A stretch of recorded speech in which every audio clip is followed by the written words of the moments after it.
Welcome to Toffee TV. It is live at 5. Everton versus Manchester City match build-up. I mean, I don't really want to talk about this game of football, if I'm honest. I'm not really that bothered, but just get your questions in. Before we start, though, right? Before we start. Yeah. So, our patrons will know that there was a funny story last week about Ned. Ned, show yourself. Show yourself, Ned. There's Ned. Hello. Right, Ned's got his own camera now. Ned cam. It's true. That's Ned cam. Come back to me. Right. So, last week he was telling us a story about how his girlfriend had offered him something for Valentine's Day, right? The thing that every boy wants for Valentine's Day. I'm not going to say any more, right? But he decided that he wanted a dairy milk, right? He said, just get me a dairy milk. He told us, and he expected, I don't know what he expected from us, Baz, when he told us. I don't know whether he expected us to be sympathetic or what, but he told us that. So, in that spirit, I didn't know what his girlfriend got him for what did she get you for Valentine's Day? She got me some Maltesers. Okay, she got... Which I love Malteser truffles. That's a metaphor, or that's... I don't know what that is. Yeah, go on then. So, anyway, we decided that if Ned wanted a dairy milk, we would get him a dairy milk for... I feel like you should have let him open it. You got me a dairy milk for Valentine's. We did. We got you a dairy milk. Oh. So this is the dairy milk we got you. FFS Ned. So that's the dairy milk we got him. Don't know if you can see that. How did you make that? Is that my WhatsApp So profile pic? there's the on the back. Oh yeah, on the back. Oh, that's boss that. So My there own. you go. So How that's our Valentine's gift to Ned. Where did you get that made? Don't need to ask questions, Ned. There you go, Ned. Just take, That's class. Thank you very much. just There you take go. your Valentine's Day. I'll gift. keep this forever. This. I hope you like packaging. that because you know It's a lot of boss. thought went into that. Number one, it's my favourite chocolate. It's my favourite comedian, and it's some of my own I little. mean, what you're talking and the camera's not on you. That's true. I mean, if you're gonna talk, That's my favourite comedian. Yeah. That's me. That's Ned. And that's. I tried to design a shirt, and it didn't come out great. there you go. I had a bit of a laugh about it. So There you go. Thank you very much. Okay. Baz is gonna get into the comments. There you go. There you Well, go. we opened with an unboxing.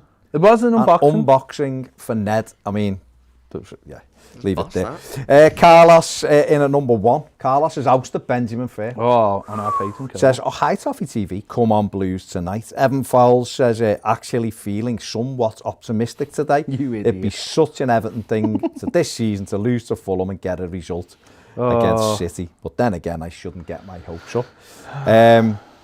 Benjamin Fairclough asked the question we've all been asking. Where is Dick L? I'm starting to get concerned, as Jane had enough and Dick napped him, so he can have somewhere else to put his meat. And he's put hashtag free the Dick. Fed said Dick napped. James Shorten says hashtag free the Dick. I mean, there you go. And Paul Cattle says get that hashtag on some merch, lads. Fed says evening Ped and Berry Cat stroke Danny stroke Baz. Brad as well. Brad. Listening to Brad Cass. Okay, listening to the Tuesday topic today, but left a little bit confused. Okay. Ped said the problems are from chopping and changing of how we play, and that we have to find the consistency, which I totally agree with. But then how does that work with Carlo, as we know he's not got a style and likes to change per game? Are we asking one of the most successful managers to change his mentality and football thinking? So clear that up then. No, I mean, we're not asking him to. What we're saying is that he has a style when he plays away from home, doesn't he, generally? Which is to pay respect. It's not the way, when we play away, we don't have a style, do we? We change, but we're solid. The style is to be solid. That's genuinely in the away form. And what I was saying was, when we're at home, can we have that same kind of attitude? It's not a style, it's an attitude. It's a respect. I don't think in the last at least 2 home games we've paid enough respect to the opposition and left ourselves open to be beaten by playing slow midfields. Fair play. Gareth Hughes says, has Mrs L done a Trevor Jordash with Dick? If Sinbad shows up, we have an issue. Alfie Boy says, if we don't get battered, I'll be pleased tonight if it's just 2-0 to City. And James Shorting says, who's hurt you, Alfie, mate? We're going to win tonight. Gareth Hughes getting Carlos beating Benjamin. Let's hope that's the first giant killing of the night. James says, oh, hi, Toffee TV. Are you quietly confident? I wouldn't say I'm quietly confident, but in some respects, we haven't got anything to lose because no one's expecting us to do anything after Sunday. It's a free hit, but why not? It's a game of footy, 11v11. If we're solid and compact, anything can happen. So that's what you've got to look at, haven't you? Paul Cattle, afternoon, lads and fellow Blues. I'm braving it with the YouTubers today. Was just saying in work, couldn't care less about team sheets as long as they all put a shift in. That's the thing, isn't it? Go and work hard. Get your, battle, win your personal battles and see what happens at the end. Jake Ablett says, I don't expect any results tonight, but fight and desire from the team has to be the minimum. We need legs against any side, especially these. I'd go 4 centre-backs, Dean, left, Richie, right with King through the middle, Alan, Decore and Davis in midfield. I want Alan, Decore and Davis. Yeah, that should be the 3. James Perry says, evening lads, managed to achieve the impossible today and actually purchased a PS5. Where from? Right, James. Where from? I think they're coming in and out now. No, I know they are, but that's the problem. They are getting more frequent now. They're getting more in. I mean, I'm not really sort of someone who's desperate for them, but if they are out there, it's good to hear success stories, though, isn't it? It is. It's good that. It is. It definitely is. Okay, Gavin Cunningham asks, "What are your views on Moise Keane?" I mean, it's the same views I've had for a long time. I just don't think he's suited to Everton Football Club. I just don't think we have enough games. It seems strange, but he's a kid who grew up in a Champions League club, and he's a kid that benefits from being at a Champions League club because you can play him in the league, and then you can play him in different games. At PSG, he's got Icardi and him. They're the 2 centre forwards. And don't forget, PSG benefited from having the kid last year from Stoke. He's gone to Bayern Munich. Choupo-Moting. And there's a lot of games to play in France, so he'll get games. Whereas over here,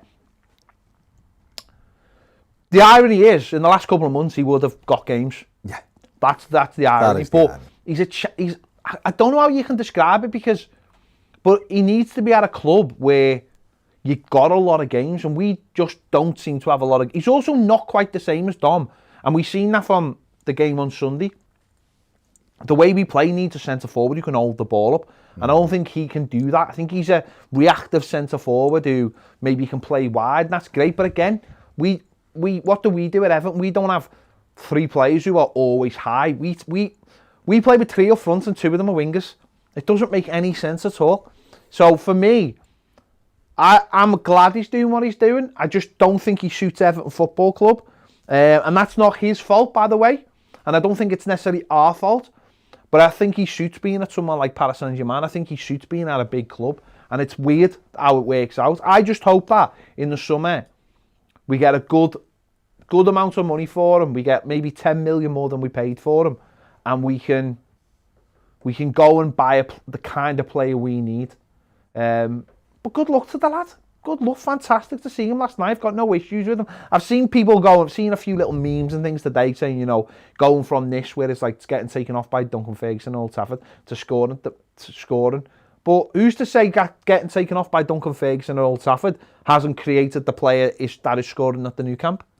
I thought it was funny that people have put that thing up, having a go at Duncan, and yet Duncan had him for 3 games or 4 games. Carlo Ancelotti had him for a whole half a season and never played him, even though he's Italian. Hardly ever played him. So it's, dropped him immediately after he scored against Newcastle. Yeah, dropped him in the next game. Back up the team. So it's easy, isn't it, to do them things. But it's good that he's doing well. I'm glad he's doing well because we either get him back a better player if he wants to come back and Everton wanted to take him back, or we get a good price for him in the summer, which helps us bring in people who help us. So we don't want him to go there and be rubbish. No, because that'd be negative, wouldn't it? Paul McKellar says, "Get those likes up, lads." We've obviously had a couple of the bitters in the thing, giving a couple of thumbs down there. Evertonian Luke says, "How are we, lads?" Hope you're good. Yeah, all right, mate. All right. Random upload date, 1987 says, be happy with the draw here, lads. It's going to be tough. It is going to be tough for playing the best team in the country by some margin tonight. They've won every game in 2021. They're a fantastic team with great players, but it's a game of football and anything can happen.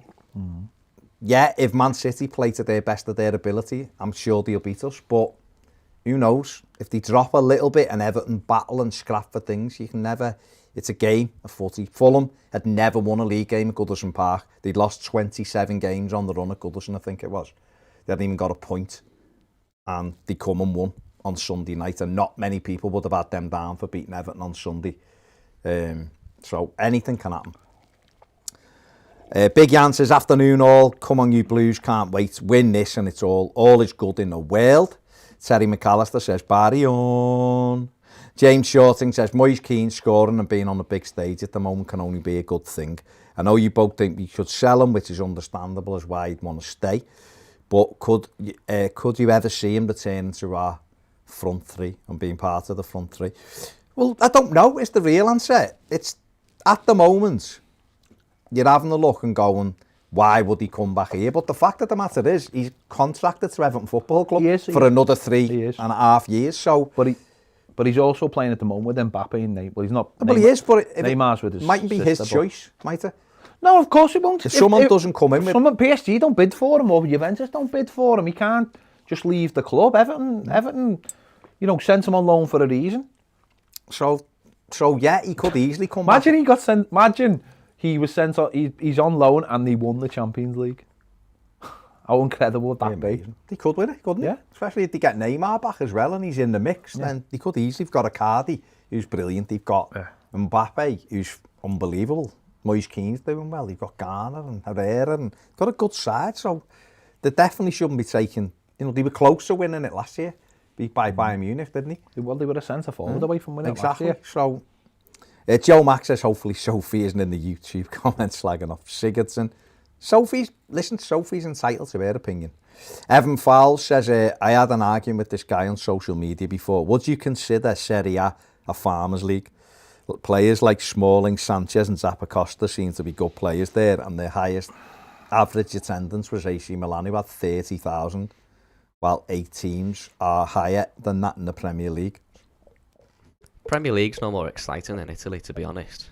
It is, or Italy's it slow. Italy's a slower league. It's a different style of football. Sigurdsson would be amazing, wouldn't he?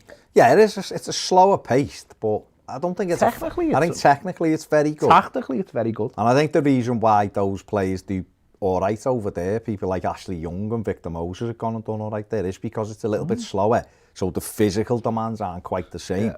But it is, a lot of it is tactical. So, I don't know, Juventus are a fantastic side, and yeah, you know, they're pegged back into Milan. You know, with Romelu Lukaku and people like that have got good players. Latan's doing great for Milan. So I don't think it's a farmers league. I think what I would say is the Premier League is hugely overhyped.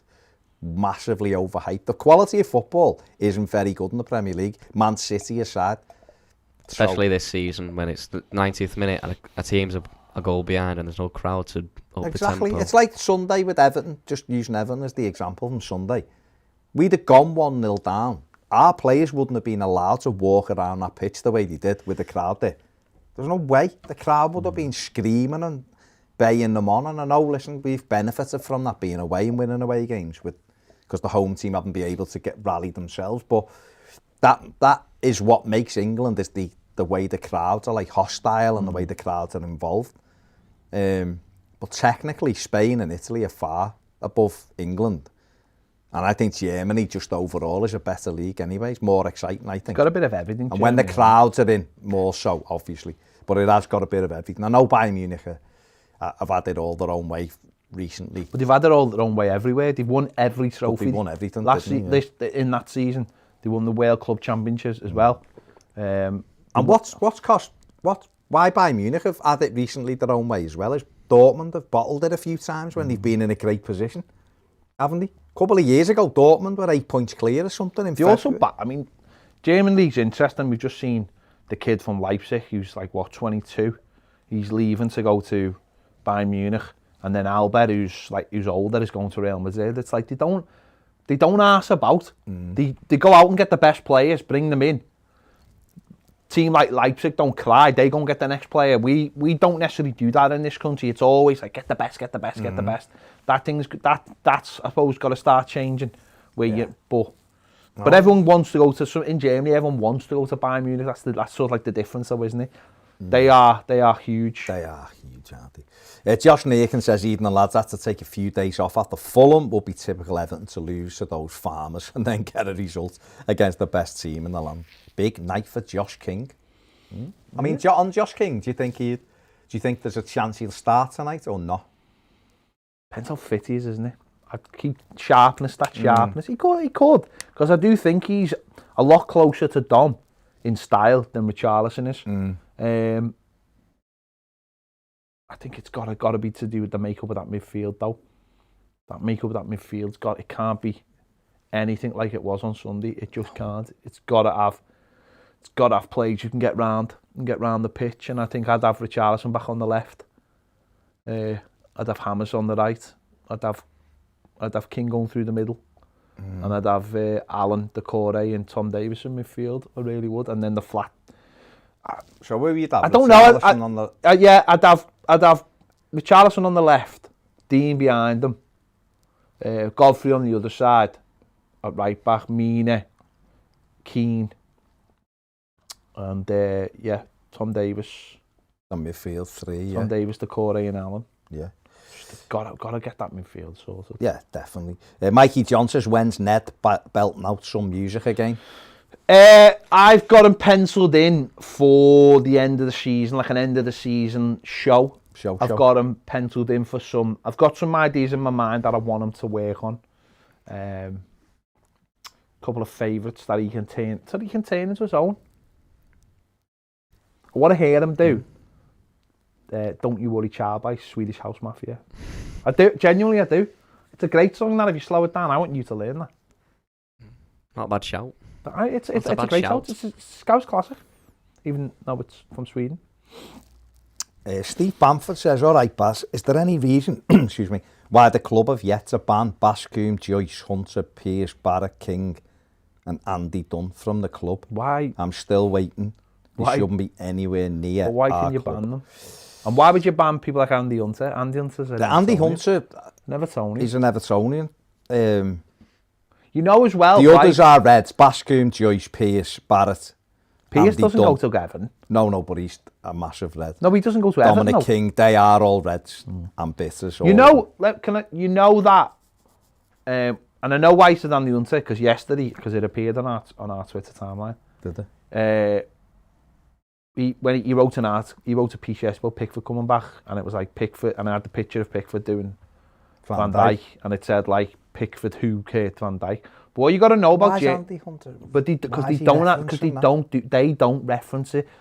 The editor or the sub-editor do the headlines or do the sub-headlines or do the pictures. The journalists hand over their articles, and all that stuff gets done by the sub-editors. There are some thing is you can't ban journalists. You can ban maybe if someone says something that is completely badly out of line or is pushing an agenda all the time. But the journalists there's got this thing called free speech, and we know ourselves. It's actually nothing to do with the Premier League teams themselves. They have access via an external thing. So clubs can't ban journalists essentially because let's be honest, right? What happens if you've got like a Mike Ashley, right? And someone is, remember Tony Barrett and those people when they were trying to get Hicks and Glazer out of Liverpool and they were banging on the door and really writing articles and stuff like that. If the club goes, we're banning them, then suddenly what happens? It becomes a bit of a dictatorship. And you can't really have that, can you? You can't have that at your club. You can't have people. I still feel like Everton sometimes though should pull these people up. But they might do. No, but that's up to the press officer. That's up to the press officer to have the balls Yeah. That's up to the press officer to have the balls to go over to someone, because don't forget, they see these people all the time. They talk to them all the time. They know them all. They pick up the phone and say, what are you writing for? Problem is, though, we know that, and we've been told this, that Everton used to be like that. Everton used to do that all the time. Why have you written this when it was about bad stuff at the club? Why have you written this about the ownership or this or that? And yet Liverpool didn't give a monkeys, because they were like, well, who cares? Do whatever, yeah. You know, we're doing our thing, you do your no, thing. it's fair enough, Then Crothers says, watch the 888 video, love seeing that Liverpool fan lose his head. Well done, Ped. Mark Smith says, what TV channel? It's on Amazon Prime tonight, isn't it? Amazon Prime, Everton City tonight. Sophie Gallagher says, thoughts on Brand signing a new deal? Good to have stability. Yeah, I think it's good, obviously, when it gets confirmed, because I do think we need a level of consistency at the club for you know, and that's good. That's good. Everything in the background working in tandem, and that's got to be the way forward for now. It's got to be that. We've got to have that stability. Yeah. Justin Toby says, hope we can get a big 3 points. I feel less worried about against the big teams than the lower league table teams. I know at one point you guys talked about doing some videos on Everton history. Is that still something you guys plan on doing? Yes, definitely. Robert Oldfield says, Josh King is our front man tonight? ? Who knows? Possibly. Matthew Barry says, evening lads, if Josh King starts tonight, I think he can give Stones a really difficult night. If we can stay in the game in the first half with a good attitude, we can get something out of the game. The players have to believe they can get a result. Yeah, definitely. Remember the game when Marco Silva was here and we were awful. We were really struggling. And we had City at home on the Wednesday night. And we had players missing as well. I think John Joe Kenny played and everything. We had players missing. And we ended up losing 2-0. 2 goals in first half. But we dug in and battled, and we probably could have got a point out of it in the end. And then Jesus scored in the 94th minute. And then from then, we didn't lose another home. In fact, we didn't concede another goal at home after that game until Wolves the next season. It'd be Wolves 3-2. And we just, that game going into that, everyone was going, no chance to walk over this 5-6-7-0 this will be. And we've got better players than what played that night, so you've just got to go out and dig in, haven't we, and see what happens. And you just never know. You never know what's going to happen. Ben Armstrong says, any circle of trust info about what Marcel has finally got to do now he's got his contract? Not on a Wednesday, no. But to be honest, don't know what at the moment the ins and outs of it, Ben, to be fair. Andrew Hughes says, as we don't score many injury time goals, which has been your favourite, home or away? Well, Dom's goal the other week was nice. The last kick of the game, wasn't it? Injury time winners. Everton don't score many of them. I mean, Watford last season. Radzinski years ago, when we beat Southampton 2-1, was a belter. Watford was a cracker. Aussie against Portsmouth. Aussie, late goal was a belter. It was a big goal. We don't tend to get like late winners. And the Inchcliffe QPR away. No, that was 3-2. That was Salmon Pinkett. That essentially kept us up. That result, it was an incredible result. Stephen Pienaar and Jelovic, them ones against Spurs when we were 1-0 down, and we scored 2 in the last minute to win. Yes. So, any of them, Andrew? Mark Zobel says, do you guys think we'll win 5 or 6-0 tonight? Surprisingly, neither of those scorelines are actually my prediction. But if anyone would like to compete in the Prediction League with fellow Blues, sign up for Patreon and join the exclusive Toffee TV Premier League Prediction League, as well as the Toffee TV Fantasy Football League. Fair play, Mark. Mark is the moderator on them. Thank you very much, Mark. Stuart Thompson says, FFS Ned. Quality, lads, send me a link. I need one for Gail. Also, where's the link for the WhatsApp group? We haven't got for the WhatsApp. We haven't got. Baz is not even in the WhatsApp group. No, I've come out of it. They suck me back into it, and they just wind me up. So I'd like to stay out of it. Stephen Guy says, just read about the Premier League rejecting the Champions League proposals. Apparently, on various sorts for post-2024. One was awarding places based on previous success in the Champions League. Free pass for the likes of the Red Shite. Regardless of domestic performance, it got rejected, but it's bound to come back. Why do I feel the opportunity to join the party just got narrower for a host of clubs, but obviously thinking of ourselves? Well, it did, no, and you know what made me think about this last night? I was watching Barcelona. I was watching Barcelona last night, a little bit of it, and I was seeing the difference in the two teams. And in the old days, which was like 2 years ago, Mbappe would have been some... Well, it is, isn't it? That's what it feels like now with football. Football's like gone mad. Yeah. But like, a couple of years ago, Mbappe now would be getting linked to Real Madrid and Barcelona, and he's not anymore. And the simple fact is because they don't have the money anymore to compete. Really, they don't have the money. And I looked at how good the Paris Saint-Germain team was compared to the Barcelona team. And the Barcelona team, you look at the manager, you look at the players, and they're a shell. But there's no... Maybe where a couple of years ago you'd think they're rebuilding. I mean, the worst thing Barcelona ever did was buy Coutinho and Griezmann. Both of them. 200 million for them. Both of them finished them. Work, does it? Players that they can't shift, they're on big wages, no one else wants them. And Barcelona now just look like an absolute mess. Yeah. Their business model is basically relying on TV money, shirt sales, and, people coming to the ground and all that kind of thing, tourism, football tourism, and so they're in a real predicament. And certainly at the end of this season, Messi, I think will go. I think he'll go to City at the end of the season. Yeah. So they're going to be without their big star as well, their big attraction. Everyone wants to see Messi. Yeah. And you've got to ask yourself, how do they survive as a football club, right? Because it's it's not as a football club, but their business model relies on their members, and that's not going to change. Don't forget, this is a club that's only had a shirt sponsor for 10 years. So how do they get that extra money in? Well, get the extra money in by guaranteed Champions League. So they're going to be pushing hard for the Super League because they'll have nothing else in terms of guaranteed money. So that's why something like this, they would be guaranteed getting into the Champions League. You know what the thing I find with it, what I think will happen is what we've said anyway. I think it will bend, but it'll bend to be 6 Champions League places based on where they finish. It won't be based on. It won't be based on like they wanted them proposals. It's the kid, it's the fella at Juventus who's driving it all, isn't it? He wants guaranteed. He wants Juventus basically to be guaranteed every year. But I think if you have top 6 in England and you have top 6 in Italy and all of that, like they were proposing, then those teams in general should be able to finish in the top 6, shouldn't they? Or, 4 or 5 of them. If you miss out, especially like Italy, England's a little bit different. In England, we've probably got 7 or 8 teams. You've got power and money as well who can mix it up, and that's the way it is. But in Italy, you should be able to finish in the top 6 if you're Juventus.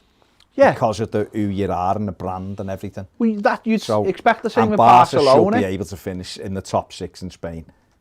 But clearly they're all terrified. They're worried about They're terrified of the money situation. They're terrified of being able to attract the players. Build off the back of that. Go on these tours. That's the problem now. It is. I know it has always been, but we're getting now to where football is not actually about playing football in your league. Oh. It's about going around the world and milking your fans. It's about going on tour. It's about what bands do, isn't it? It's about taking your band on tour. So number one, you need good players, attractive players who will bring people to the stadiums. Your Messis, your Ronaldos of that generation, but now it's going to be Mbappe's and Neymar. That's why Paris Saint-Germain in such a fantastic position.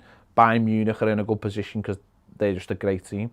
But it's going to make it so difficult. And then you think about those teams. What does that mean for us? We're feeding off the absolute scraps now for the rest of us. And this is where it makes me laugh about people talking about the Europa League. I think the Europa League soon will only be the only viable league available for clubs like Everton, because they're going to shut down the Champions League by such a degree to who gets into it, the parameters of who get into it, that it's just going to get harder and harder.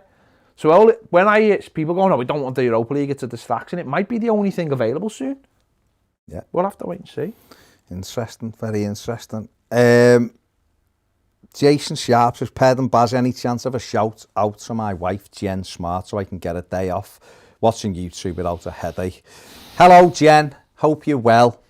Just let Jason watch if he wants to, Jen. There you go. Hope you're having a nice night.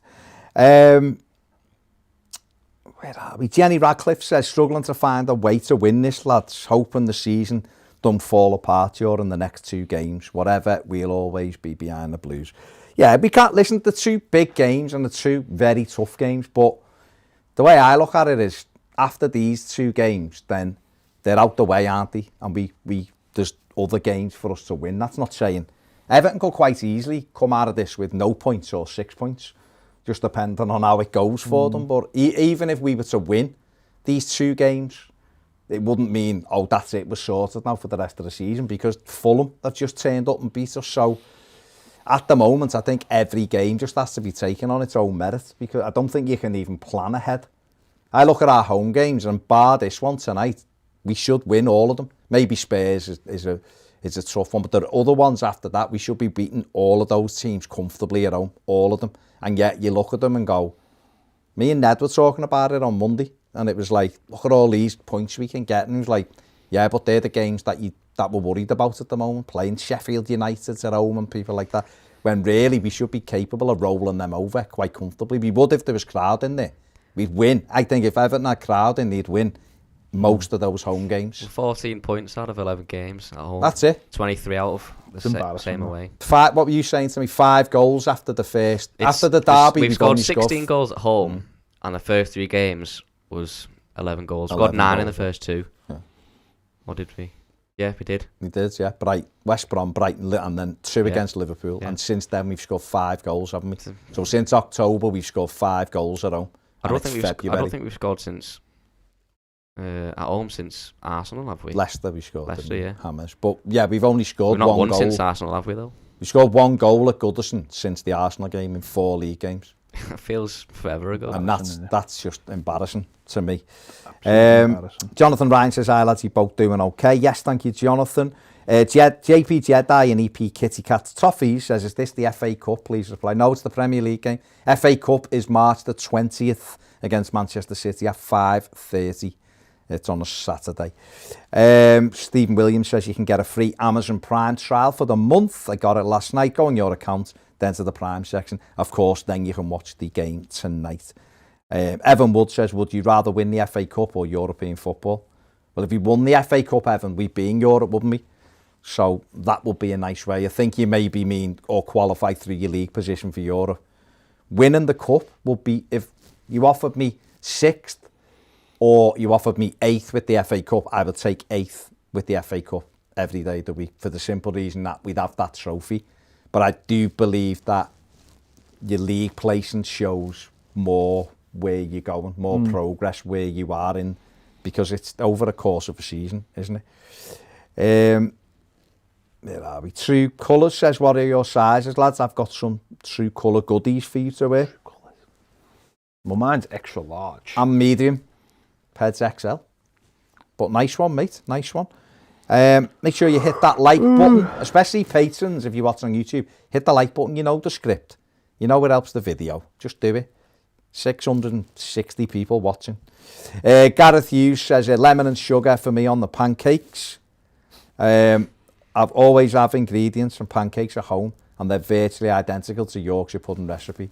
Do you want Aunt Bessie homemade? Are the best. I mean, Garrett's challenged Aunt Bessie there, hasn't he? Andy Walker says, it's these new changing rooms in the car park for the away team that are to blame.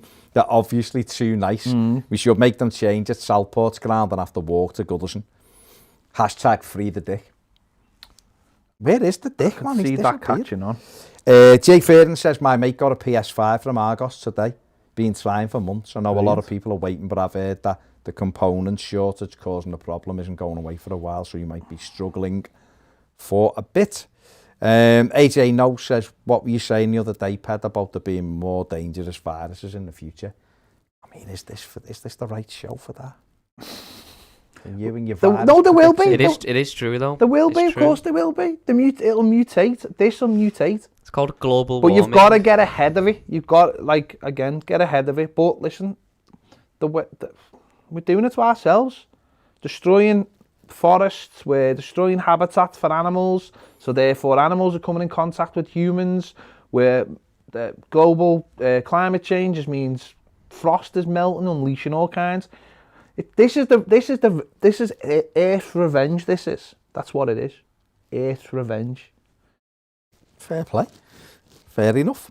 There you go. Adam Lilford said, given that every player is going to need to be at their best with the current attitude and carrying no passengers, would Gylfi, Gomez, Holgate or James start for you?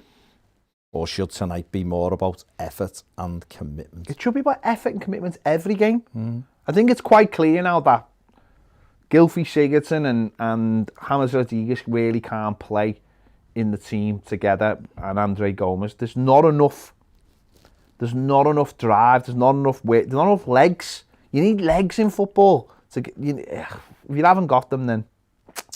AJ No says, was watching the top 80 songs and was surprised when number 1 was Don't You Want Me. Decent song, but best bit is by far the start when it goes, you were working as a waitress in a cocktail bar when I met you. It is a classic start to a song. It's a classic song. Phil McCauley says, I feel Josh King will score tonight, drop James and Siggy and try and put a bit of pace in there for the account. Richie Iwobi and King up front, and Decore Davis and Alan up the trophies. Love you guys. Nice one, Phil. Tom said, I went to Watford last season and couldn't believe what I witnessed. What a result, Tom. What a way to turn a game round. Keith Powell says, hey lads and fellow Blues, not expecting anything from tonight except 100% effort, providing we put a shift in and there is no sharing a tackle. Keep the faith and maybe we can get something out of the game. Keep the faith, look at the bigger picture and all will be well. Come on you Blues. AJ No says, what is the best memories of proper limbs after an Everton goal, home or away? For me recently, I thought Baines v Leicester was boss. That was good when Baines he smashed that in the cup last year. Very much so. You know what? It's that thing of it just seems so far away. Like nearly a year since I've been to Goodison. You know, year on the 1st of March, isn't it? And that was limbs when Don knocked that one in. Yeah. Thought he'd won it, and then obviously VAR cancelled it, and then Graham Lasso was drawing me and my mate diagrams as to why it was offside, and I was just like, I don't think that's the rule, though. Yeah. After the game, load of nonsense. There's been loads, haven't there? Proper limbs are like, just big goals are just amazing, and that's what you miss from going to a match, don't you? Jay Fearon says, best injury time comeback was probably Cahill and Arteta v United, although we didn't win, the ref blew the whistle too early, as Jags was running through, yeah. Andy Johnson's v Arsenal in the heavy snow was great. Yeah, I was in the street end, freezing, as we got that corner. And the Arsenal players would like turning away from the hail, and he just lashed it in, didn't he? It was great. Dingo was good. I'll tell you what was good. I can't remember. When we beat we beat Birmingham. Lee Carsley scored. Carsley. We beat them 3-1. But then Vaughan scored, didn't he? But I can't remember how close to the end. Carsley scored in the last minute. It was 1-1. Yeah. And Carsley smashed it in at the street end in about the 89th minute or 90th. And then Vaughan got it. And it just... that was a boss day. That was brilliant, that was brilliant. Apparently someone called Saint Domingo. Oh, yeah, I've seen. I've just looked at it. It's not worth my time. No, just so you know. Not worth my time. It's that weird. I don't understand, right? This, like, I've seen a few people having a little moan and different people going low. Ped, why would you lower yourself to get into it with? Well, the simple answer is someone paid me to do it. Someone paid me to go and to have a discussion with someone. And it's about entertainment. It's about people watching videos, right, that are entertaining. Because that's all it is at the end of the day, isn't it? It's about entertainment. That's all it is, isn't it? If your videos weren't entertaining in some kind of fashion, people wouldn't watch them. People would not watch them. That's the thing with this. Is it James Redmond or James Redmond? James. Yeah. If you look at his numbers, he must be earning a fortune. Don't forget. Do you think he's seriously like this in real life? Do you think he's? No. The thing about it. Do you think he's really? Oh, he put his own cam on. He's put the neck cam on. Do you think he's really that clownish in real life? He's probably. But you've met him, haven't you? He's probably a really sound guy. He used to work in here. He should be in here, yeah. But it must be about 70% of his audience. He was the red Ned. Just to laugh at him. No, but the thing about it is though, Think about it is though, right? If someone took a camera to people in a bar after the match, right? It would be exactly the same way. People get excited by football. It's when people go, oh, these fan cams and all that. It's like people don't understand what they look like when a goal's scored. They don't. If someone stuck a camera in your front room while you were watching the match, now, half the time you'd be up and down on your feet, slagging people out. Like, yeah. Even when you think about it, right? How often in a match do you watch a game and go, what are you doing? Or pass the ball, or man on. You're in your living room. Constantly arguing with me. You're in your living room, aren't you? Who can hear you? You're having a go at someone through a TV, right? And if someone was recording you, and you didn't know, let's say, you'd probably be exactly the same. And that's what people forget. It's entertainment. It's entertainment. They set you up. They give you topics that are gonna like. I could have sat there when they were like, what Liverpool player would you want? Of course I did the Dean one, because I knew it would set up a thing. Because I knew Dean is the only one who could probably get in their team. But I did it in a way that would create, because I know how to get under that kid's skin. So I did it because I know it makes a good video. And isn't that surely what people want? Isn't that what people switch on videos for? Is entertainment. And if you don't like it, we were watching a video before with Mark Goldbridge, it's like, if you don't like it, then don't watch it. Don't watch it. It's dead simple. I've just seen someone tweeting going that I'm an embarrassment to the fam. Why am I embarrassed? Because I have a discussion with somebody and we have a bit of a laugh. And if you don't like it, you don't have to watch it. Same way people don't have to watch this. Same way people don't have to watch anything, anyone else's. It's when people go, why would anyone watch a watch along? Well, people do. Why people watch alongs? Because people might be on their own and want that sense of comfort. Why would after the match do you stick on the radio and listen to the phone in and hear other people moaning? Because you want someone to validate your point or have that opinion. Why would you do it? It's like, I don't understand that. I know people go, why would anyone watch a watch along? Well, because people want the company. Go and look at the numbers we could easily get 15,000 watching the Everton games with us if we done watch-alongs, easily 15, 20,000, because they're the numbers that everybody gets by doing it. You'd get more if you acted like a clown. Well, what's the point? Reality. I don't like them, which is why I won't do them. The reason why we don't do watch-alongs is because, number one, it's sort of, if you want to do them properly, it takes away from watching the game. So, can you watch the game properly while you're describing it to somebody else? We did it last season because the games were on at 6 o'clock and we were here anyway, and it was like, well, we might as well watch them, do our videos and go home. But this season, because the games have gone back to normal times, then it's like, well, if we did a watch along tonight, we wouldn't get out of here till like 11, half 11, and it's like... And you'd be doing your instant... Exactly, you'd be doing all your instants in here, and like my missus is a big Evertonian. You know, Baz has got his lad. That means his lad's is watching the game on his own. That means my missus is watching the game on her own. I'd rather sit there, watch it with her, and then go upstairs and do my reaction. Because we'd all be at the match, wouldn't we? Yeah, normally. We'd all be going the game. We'd all be together. So other people want to do it on, that's fine. The Reds do it next door, and that's their thing, that's their big thing now. They don't do loads of... that's their main thing. They don't do loads of like shows during the day like we do. That's what they do, and that's what their fans love it, and that's fine. But I don't get this thing of like, embarrass the fan base. What? Embarrass the fan base? What does that mean? What does that mean? You're talking at your ass just because, number one, if anyone's like, the Goldbridge video gets a spot on today, talking about it. But he's talking about what makes a fan. And he's obviously not a Man United fan from Manchester. Here, with other people, Liverpool have got the same problem. Or what the locals versus the overseas fans or whatever. There's no such thing as a typical fan. It's not a real thing. So people can go and watch whatever they want. And if they don't like it, don't watch it. It's dead simple. If I'm flicking through my telly and something comes on I don't want to watch it, I don't feel the need to go and start putting it all over. I just turn over. Yeah. Dead easy. And what makes me laugh is some of these people that slag people off are the same ones who are like crying the all holier than thou stuff. The whole thing about those videos, I don't like them. I wouldn't do them. But the whole thing about it is there's a market for it, and People love them. People find them dead entertaining. Thousands and thousands and thousands watch them. But also, it pays for our studio and things like that. So that's what you'd have to look at. It's all about different things. We wouldn't do. Seen this a couple of times, like, you shouldn't be associating with gambling companies. If we had a thing on, and this was like Live at 5, sponsored by Bet, go and sign up to whoever it may be, a betting company. Go and have this bet, do this, make sure, then yeah, fair enough, I'd expect people to go, pack it in, whatever. But a lot of people who cry, moan about it, are the same people who go and have a bet. It's the same with alcohol. People were going on about alcohol.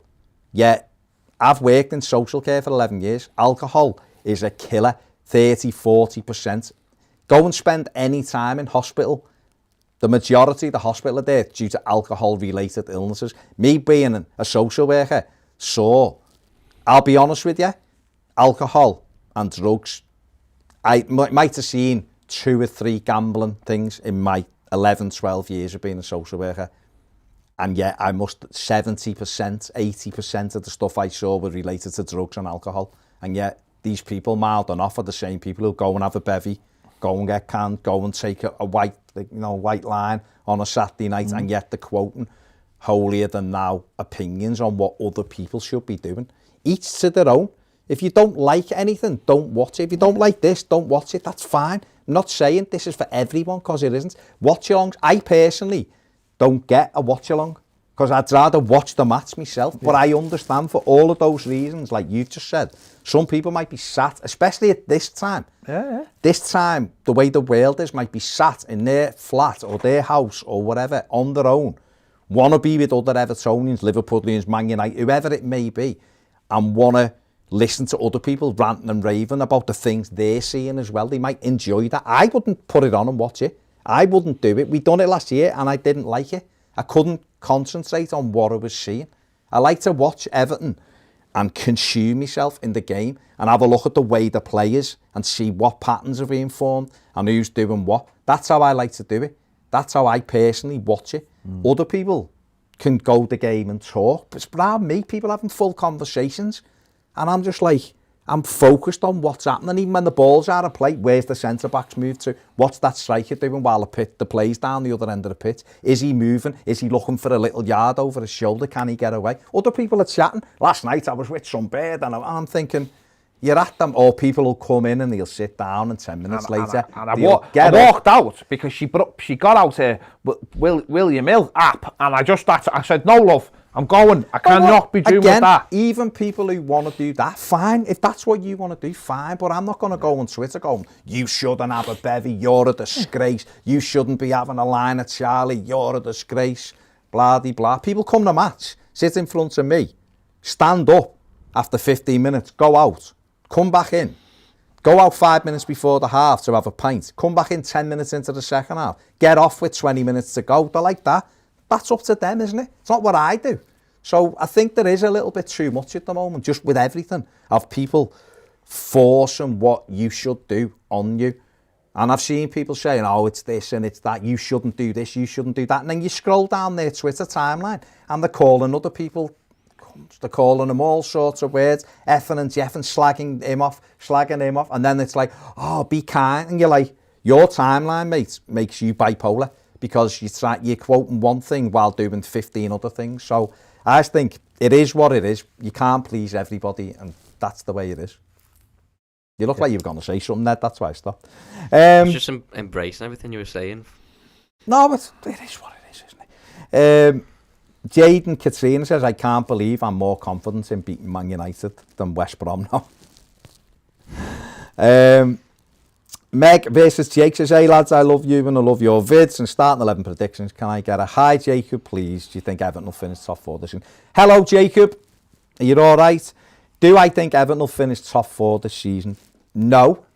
But the caveat to that is we can, but we'll have to pick our form up. It's still there for us. Even on Saturday night, it'll still be there for us because not everyone is too far away. Yeah. But we do have to start beating these teams that were perceived as easy games or easier games. We have to start winning those games.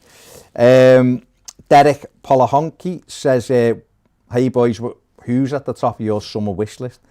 Mine's Leon Bailey. I've been quite firm with mine. Leon Bailey and Dennis Zakaria, I want. They're the two I would like. I thought you said what's on the top of your summer wish list. It was going to be that. A holiday. No, not, you know what? Yes, I'd love a holiday, but more that people are vaccinated and a bit of normality comes back to everybody's life. So we can all just be a little bit thing. Manuel, do we know watch-alongs then? No. Mine's a beer at the horse races. We could actually though. We could get Ned to do the wash-alongs, couldn't we? Wash-alongs with Ned. Manuel Netherlands says James waits for an Atletico agreement, then he'll go back to Madrid. Seen that in Sports Witness have come out saying, he's not happy with the treatment he's getting in the Premier League. It's just people looking for stories, isn't it? But if they come with £50 million, then fair play to them. Johan Kimwanga's watching from Kenya. Hello, mate. Patrick Farrell said, tell Pet to get off the phone. I'm looking at the comments. Manuel also says, multiple sites reporting James is leaving Everton. It's come from Sports Witness, the same Sports Witness that said Sami Khedira had agreed his contract with Everton. It was all done. He was signing on the 1st of January, even though we all knew he wasn't. So, Martin Ferrero says, James is not leaving, the media is looking for attention. Exactly, mate. Over on Patreon, Adam Lilford says, Rooney's late winner against Villa. That was a belt, I remember, with his left foot. Danny Staples says, evening guys, I'm sure it's all rubbish, but any ideas where these James wanting to leave has come from? It's come from Sports Witness. It's a nothing story either. It's just some fella in his bills, in his bedroom, who's on Twitter having a go at anyone who's ever looked at a betting shop or looked at a pub or spoken to someone who's heavier than 11 stone, has just made some lies up, and basically someone's ran with it. Joe Mack says Calvert-Lewin scoring late on against Palace and Tosin scoring not long after, because that was boss one, because Pickford had saved the pen at 0-0 as well, hadn't he? AJ No says, I think Barca will sack Koeman at the end of the season. Messi will leave and they will get Xavi, because he said he'd only join Barca if Messi leaves because of the power Messi has there. And then due to the money, they'll have to sell a lot of their players and use their academy players. And Xavi will be a good manager for that in terms of using the youth. Well, that's kind of what Pep done there, didn't he? Started like trying to bring people through and use what they had. That's another difficult one, isn't it? Now the manager situation, we've seen Juventus bringing Pirlo. Clubs are like, you're looking at the manager situations, it's the same as well. They're all very worried about who they bring in now as well, because the projects are so big. They are really, really big, aren't they? And there seems to be a gap as well. There doesn't seem to be like a lot of ready-made managers ready to go. No. I think PSG have touched very lucky in Pochettino, but and I don't like someone like Nagelsmann's. But then is he ready for that big job? Or could any of them sort of tempt Klopp away from Liverpool? Because he's someone you'd go, well, he's won a few things in the last few seasons, but I don't think they have got enough to tempt them away. I just don't think I think the rebuilds of some of these clubs are just huge.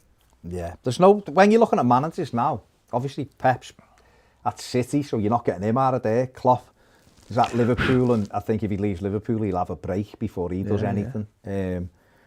Pochettino's just gone to PSG, so he's there. I can't see many coming for Ancelotti or Mourinho.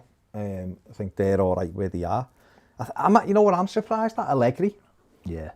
Because he was obviously, I think he won 6 or 7 maybe just behind his time. Yeah, I mean, Allegri's one who, but you're right, when you look around, you're looking for the next wave. Thomas Tuchel's had, he's at Dortmund, he's at PSG, he's got Chelsea now. Will he do it there? We don't know. So there's not many that are outstanding candidates. Flick's doing well at Bayern, isn't he? You've got Kovac is at Monaco.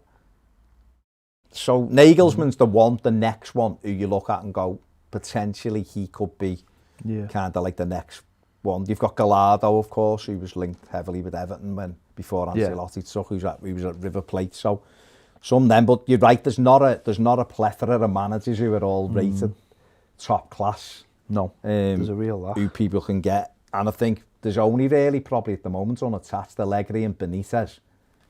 And yet, it's who's going to touch Benitez, isn't it? He plays a very certain way of playing, he's got a certain style of playing football. So it is that, they are looking, I guess, someone like Barca, where do you go from Koeman? They took Koeman because he's an ex-player. Stopgap, wasn't he? And is it going to be Xavi? Maybe. Where are we? Jason Sharp says, Baz and Ped, what's your view on this team missing pace? Well, it is missing pace, isn't it? It's missing pace in transition. Ped was talking before about PSG. You see how quick they break for the fourth goal last night. A Barcelona corner, I think it is. Yeah. And the break, and I haven't seen a clock counting it, but it's probably, don't know, 8, 9, 10 seconds maybe from one end to the other, probably less, from one end of the pitch to the other, and Mbappe's bending in the top corner.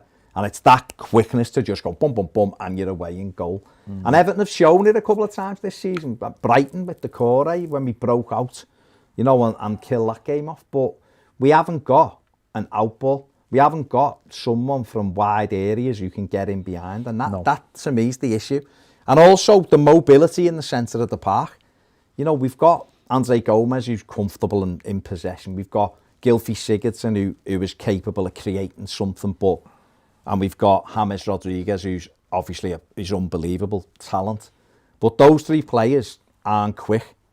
Certainly Gylfi and Andre Gomez, they're so slow. They slow the game down. And I think when you put a midfield together with them two in it, and you've got Tom Davies, who is more of a sitter now, everything falls on Abdoulaye Doucouré, and he can't do it all on his own. So you have to have more mobility in the team, and that's why I'd advocate going and getting someone like Dennis Zakaria, who is only going to have 12 months left on his deal in the summer. He's only 24, playing in Germany at Mönchengladbach, who's a genuine box-to-box midfielder, all action. And I think you got one of them into a midfield with Allan and Doucouré, and then you'd add Jean-Philippe Gabam, and I'll bring him up. If he ever comes back, you'd add him in your squad, or you've got Tom Davies on the bench and he can drop in and drop out for Allan. You've got that mobility in midfield, which I think Everton lack massively. But you still need someone like a Leon Bailey. Diaby as well, who's doing really well at Leverkusen, the other kid who's wide. Players like that you can turn defence into attack very quickly, because Dom's not slow, Richarlison's not slow. And that's I think is what Everton are lacking more than anything at the moment. Mike O'Glenn said, James, they say pace terrifies defenders, and it does. It does. Toffee's together says Henry is said to be linked with the Bournemouth job. What do you think? Apparently he's getting it. He's getting it? Apparently he's getting it, yeah. Apparently it's going to be announced tonight. Fair enough. So, Steve O says, I'm sure Diego Simeone will be the Barcelona manager next season. No. I couldn't see him going there. No. Just for the way he is. They tend to have like a ethos, don't they, Barcelona? They have like a vision of what they see for them, for their club. And I don't know whether Simeone fits into it, to be perfectly honest. Back on to tonight for Everton. How do you think City approach it? Just the way they do every other game? They're not going to be fussed by us tonight. So what is the way for Everton to beat us then? I've seen people saying, the way for Everton to beat Man City, or certainly compete with them. I've seen people saying, if we're cautious and sit back, they'll destroy us, so we should go at them. One leave ourselves. That's what I mean. Don't they love that if we try to fly at them? What do you think? Or do you think we haven't got a... Do you genuinely think we've got no chance? Of course we've got a chance. We could score a header off a set piece and defend for our lives and somehow escape. But you look at the way City are playing, and they've got so many different ways of playing. But doesn't mean we can't get something out. It's one of those. It's one of those. There's a super chat there. It's one of those where it simply comes down to, if Man City play anywhere near their best, they'll win. You can't argue with that. You can't argue with that. They're superior to everybody in the league. Yeah. Got goals from everywhere as well, haven't he? Yeah. Sterling gets 25 goals. We'd have to have so much energy and get so much right tonight. And if, it could happen. I'm not writing the game off. We've tactically done well against some, clubs away from home. And we've done all right, Chelsea and Arsenal, we were solid in their games. But I'll be honest, I'm not holding out much hope for tonight. Fair enough. Connor Malpass on the super chat. Thanks, Connor. Says, biggest problem with tonight is City are going to play professionally and we could get seriously turned over if we don't play well.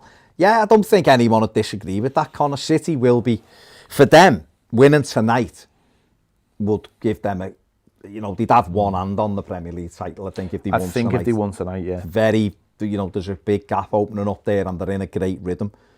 But saying that, we know what we've got to do. We know that. I don't believe Everton can go up against Manchester City and trade them blow for blow, because I just don't think we've got the players. I think if Dom was playing and at full pelt, then it's a different proposition. We scored against them.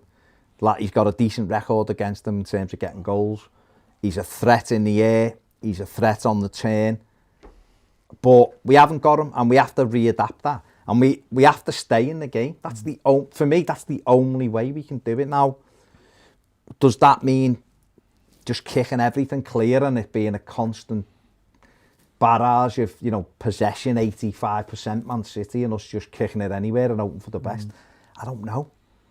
But what I do know is that Everton have played against good sides this season and done well away from home. It's been at Goodison that's been the problem. But I think Chelsea come to Goodison unbeaten in 17 before Christmas. Chelsea aren't as good as City, I get that. But they arrived at Goodison that day and we'd won one game in 7. We're in good form. We got ahead and we defended brilliantly. We had a little bit of the rub of the green on the day as well. And that's what we'd have to do tonight. If Everton got the first goal tonight, I think it'd be very interesting then. Because I think when we get the first goal, I think we tend to battle, and scrap, and it gives us that belief. I think the problem's been lately is that teams have scored first against us, and we've gone on to lose the games or whatever. Yeah, so we need to get the first goal tonight. We need to get the first goal. Yeah, it's because if we don't, they'll just control the game. Yeah, and there's no one better. Let's be honest. There's nobody better than them stroking the ball around. Is there? Go on, Ned. They've conceded must be about 1 goal in about 10 games. Liverpool as well, isn't he, today? Yeah. Penalty. That was a penalty. It'd be interesting to see how they line up without Gundogan. De Bruyne is on the bench as well tonight, so just to make it a little bit. Gundogan's been the one making all the runs, hasn't he? He's been like the false 9, hasn't he? He's the one in the absence of a centre forward. I mean, Jesus is fit. I mean, he always likes a... He likes a goal against them. He does. Well, we know how good they are. No surprises. We know what they're like. In recent games, they've brought like Aguero and Sterling on and people like that. After an hour, you feel like you're in the game, and then they just go to the bench and go, yeah, well, have you and you come on, and it's like, oh, well, there we go again. Have they said Aguero's in the squad tonight? He started training again. I don't know. Because he's not scored a goal all season, so it would be very Everton fashion. I mean, why would you say that? I don't understand, Ned. Why would you even bring it up? I feel like throwing the ball at you, Ned. I feel like you shouldn't have said that. Lynn Babington says, Holgate has said today he's 100% a centre-back, and that's his position. And Matt -UK said Holgate shouldn't ever start at centre-back again. Well, there's a difference of opinions there, isn't there? Yeah. One is the actual kid himself, and the other one is someone who's not the kid. Well, I don't know. And who's right? You don't know, do you? That's worrying. I am not here to judge. Lila Hale says Burnley are already threatening Fulham's goal, and there's only 9 minutes gone. Well, they will, because Burnley, the one thing that we've said... I mean, Fulham have had 78% of the possession. Yeah, but Burnley... No, I'm just saying. Yeah, but that's fine. That's what Burnley do. But this was going to take me into what I was going to say. This is, I think, been the problem with Everton recently in home games. We've said it a couple of times on Payton this week. Is that when we play like Fulham at home, when we played Newcastle at home, we played West Ham at home, we tried to play a different way than what we've been using to get results. Now, when we played Arsenal at home and Chelsea at home, we were very much solid. We went from a solid base in the game. Whereas since then, we've tried to be a little bit more open, and it's cost us. And maybe, just maybe, for this season, we have to just kind of go, you know what, we're going to be solid. We're going to have that solid base. We're going to play on the counter-attack. Even when we're playing teams who are perceived to be worse teams than us, and try to nick a goal, get the first goal. Burnley won't change the way they play if they've got Sheffield United at home, or they're playing Liverpool at home. And West Ham, I don't think do. I know. West Ham, I don't think do either. And I think that's why they're having success. I think David Moyes goes out and just goes, we're playing everybody behind the ball in a structure, and we'll get a set play, or we'll get a chance in the game. Don't forget, every Premier League game, you get an opportunity in. It's whether you take it or not. Everton had it at the weekend against Fulham. We weren't very good in that opening half an hour. And yet after half an hour, Seamus Coleman hits the post. Now, that could have hit the post and gone in. And we'd have been 1-0 up, and everyone would have gone, right, we can focus now. And I guarantee you, we'd have won that game 3-0 in the end. But we didn't. We started trying to mix it up and switch it and do different things and slow the game down. And they were just like, boom, boom, boom, boom, all over the place. When they got the goal, we were done. Tom Carney on the super chat. Thanks, Tom. Says, love you boys, love watching your vids after the match. I don't have much hope for tonight, but also what you boys thinking of the Liverpool game. Well, the Liverpool game is... Kick a man while he's down. I'll tell you after tonight. No, but I'll be honest, I don't think tonight will affect the Liverpool I don't think game. it will. Even if Everton won, it won't make me any more confident for Saturday. If Everton lose tonight, it won't make me any less confident for Saturday. The derby is a mental battle for Everton, I think, more than actually a personal battle. It'll be, I mean, let's be honest, it'll be the first time we've been to Anfield. There's not been any fans, and that changes everything, doesn't it? It should change everything, and it'd be dead interesting to see how players react to it. We're going to Anfield, and they haven't got their best team. They've got a few players out. Plus, they're not in great form. They've lost 3 home games on the spin. Plus, they've got no crowd there. So, it's an opportunity for Everton, Tom, at the weekend, to go and get this hoodoo off our back, break this ridiculous run we're on with them. And I don't care if Everton are terrible at the weekend, if we won the game off a set play, and they were like, we battered you, we had 80%, I don't care, but what it is, it's an opportunity for Everton to go. They're worried, trust me, we work with these lads every day, they're worried. They're not like sitting there, petrified, but even after last night, they were going, I can just see. Ned was in here with me, with Paul today, and he was like, you've got a great chance at the weekend and all that, but not like the pat on your head, great chance, like a genuine, you actually could beat us, because we're not the same team we've been for 3 years. We're a little bit, we don't know what we're getting. We're like that, we don't know what we're getting. So it's a tough one, don't get me wrong. Like I said, tonight for me won't change it either way. If Everton win 2-0 tonight, and we're amazing somehow, I won't come in here going, we'll batter you because we've just beat City. The same as if we lose, I won't come in thinking, we've got no chance. I'm never confident at Anfield. I'm always confident of beating them at Goodison every year without fail. But at Anfield, I'm never confident. But so what? We're playing against a team who aren't flying. See what happens. Yeah. Steve O on the super chat. Steve, you haven't typed anything. Tremendous. But thank you very much for your super chat, Steve O. Thank you very much. He did say something above. He said, oh, okay, wait. Hang on, I'll find it if it's there. Well, go on, you read it. He said, I'm a patron of yours, but happy to contribute a super chat. But do you think the so-called top four would allow the FA to play City Wednesday and Liverpool Saturday? You should have had that on you when you read it, Ned. You should have. Amateur. Because we're sitting here and we're listening, and it's not great entertainment. You guys should are be. No, I invented a Ned cam. So, Ned, put your Ned cam on and read Steve O's. Well, it's gone now. Well, I can see it. Yeah, but can you see it on this screen though? I can see it here. Steve O said he's a patron of ours. Thank you very much, Steve, and happy to contribute to a super chat. Thank you again, Steve. Much appreciated. Do you think the so-called top four would allow the FA to play City Wednesday and Liverpool at the weekend? No, but we're not in the top four. I think the issue with this game, I know exactly what you're saying, Stian, To be honest, we were told a couple of weeks before this game was announced that it was this week, the week of the Liverpool game, because it was the only place they could really fit it in. But I don't think if it was Liverpool or if it was Manchester United, it would have been squeezed in where it's been squeezed in. But what can you do? We've got to play them sometime. I don't know. Maybe it's best to play it tonight and just get it out the way. I'm not sure. But we were playing out. We were kicking off in 2 hours, aren't we? So we may as well just get on with it, Steve. But I know what you're saying, Steve. Definitely know what you're saying. Wormy Spoon said Tosin scored 2 for Besiktas. Someone might buy him. He did score 2 for Besiktas. Chenla, one of our patrons, says if we lose anything below 2-0, I'll take it. AJ No says Jelavic and Pienaar both in stoppage time in front of the Gladys Street v Spurs from being 1-0 down. Do you remember Spurs' goal in that game as well? Clint Dempsey, big massive deflection. He hit it, it looped over Howard and dropped in.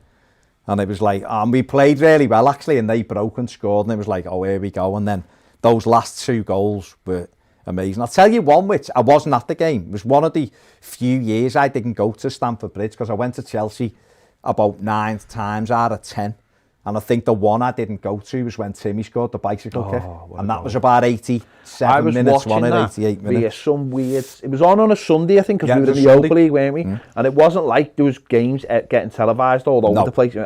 I find it on a dodgy stream. I never struggled to get a stream so much that game, and I found it on some weird... Another way it used to come up the streams, it was like very, very few, and it was like one link. And I remember just getting some weird Chinese link, and I just remembered, and it wasn't even like... the frame rate was nonsense. So it was like his bicycle kick was like like modern art.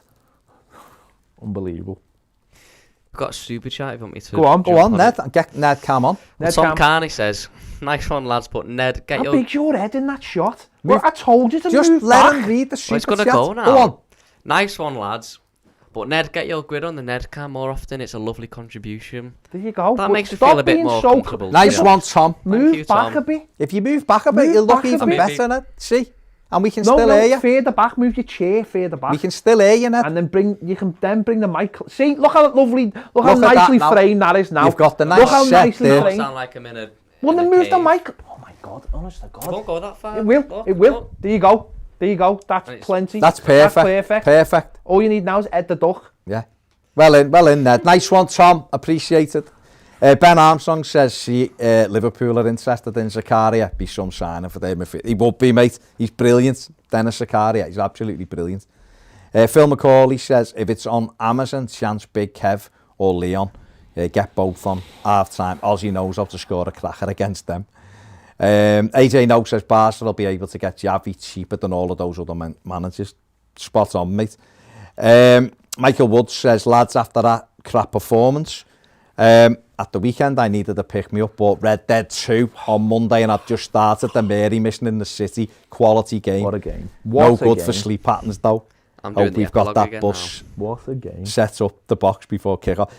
Red Dead 2 is incredible, Michael. Enjoy it. An absolute Well, have you played Red Dead 1? That's the question. Yeah. Because if you haven't, play it after Red Dead 2. It's so much better. Okay, where is it? Phil McCauley says, you guys ever spoke with Gavin Buckland? Yeah. If I'm up to date with you boys, I'll try Royal Blue. He was in the studio. But Stato was so boring and negative on everything we could do. Sorry, everything we do could be a nice bloke, but can't help switch off when I hear him moan on. We had him in the studio. We were discussing his book. I wasn't here, it was just you and Everton in the 70s. What's it called? So it'll be over there. No, give it to me Dad for Christmas. Oh, okay. There you go. Something, what was it called? Oh, thingy, money for... Yeah, Money Can't Buy You Love. Money Can't Buy You Love, yeah. Really good book. I've known Gavin for a few years. You know, he used to do all the questions on Question of Sport, don't you? Yeah, that before, absolute massive stato. Brilliant. Did it for years, all the questions, and did stuff for the Echo. Still does stuff for the Echo. Radio used to do stuff for Radio City and stuff like that. Yeah, very amazing stats. Yeah. Zaraz Corner says no way City can lose to Everton anytime soon. Well, that's true. Maybe not, mate. You know. We're not sat here saying we will. I know, it's like a we're game not of saying, footy. I'm going to batter them. It's just a game of footy, isn't it? Stewart says, can Godfrey play a Ghana guy role? No, because I think that actually takes a player with a bit more experience to actually know. Ghana was just amazing knowing where the player was going to be rather than Ghana didn't like cover the ground dead fast. He just knew where to be. Yeah. That's a really difficult sort of skill. He nicked the ball a lot, didn't he? Yeah. Truvera says Everton's answer to Ed Sheeran. Well, that's why we call him Ned. His name's Matty, but we call him Ned. Ned Sheeran. It's a true story. Gary Smith says will we most likely win both games. The Everton roller coaster. Yeah, it is the Everton roller coaster, isn't it? Truvera says, come on, you Bruce. Mikey John says Radzinski v Saints at the Gladys Street was unbelievable scenes.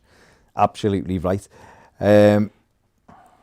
Make sure you give the video a like. It really does help us. If you're watching 700 off, you're watching. Please, it'd be much appreciated. Thank you very much. Michael Wood says, I ain't played Red Dead 1. I used to spend too much time in the pub, so it passed me by. I defo will after finishing it. Is it getting remastered? It's not remastered, it's on, what is it, PS Now?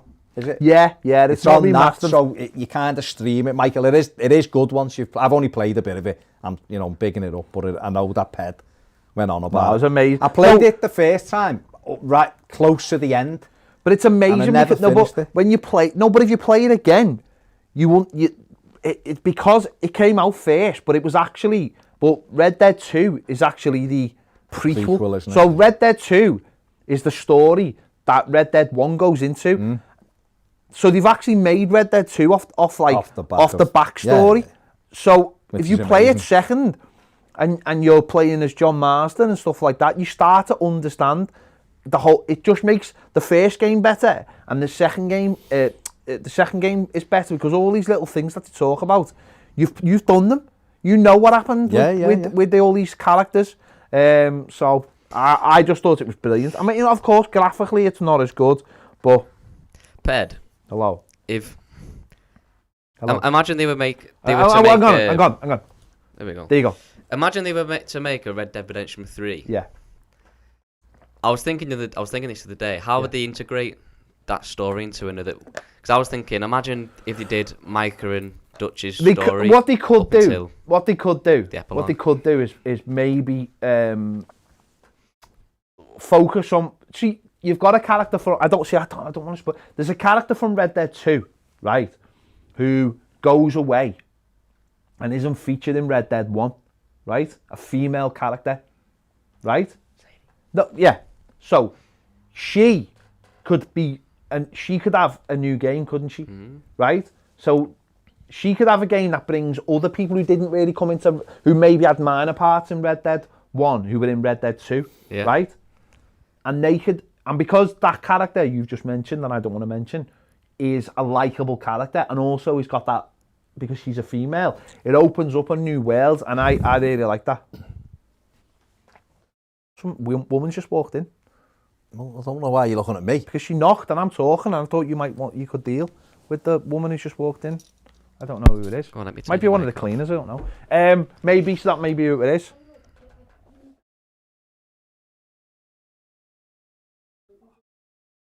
You have to get in touch with Paul.